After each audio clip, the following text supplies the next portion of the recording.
আপনারা বলুন তো আল্লাহর রাসূল সাল্লাল্লাহু আলাইহি সাল্লাম বেশি পাওয়ারফুল না বড় পীর আব্দুল কাদের জিলানী রাহমাতুল্লাহ আলাইহি বেশি পাওয়ারফুল? কথা বলেন না, জোরে বলুন, শুনতে পাচ্ছি না। আল্লাহর রাসূল সাল্লাল্লাহু আলাইহি সাল্লাম বেশি পাওয়ারফুল।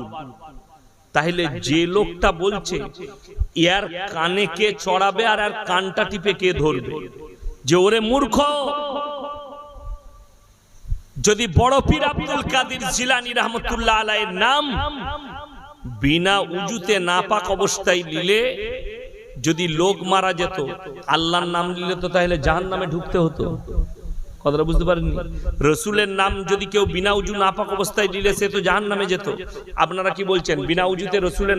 আপনারা বলুন তো আল্লাহর রাসূল সাল্লাল্লাহু আলাইহি সাল্লাম বেশি পাওয়ারফুল না বড় পীর আব্দুল কাদের জিলানী রাহমাতুল্লাহ আলাইহি বেশি পাওয়ারফুল? কথা বলেন না, জোরে বলুন, শুনতে পাচ্ছি না।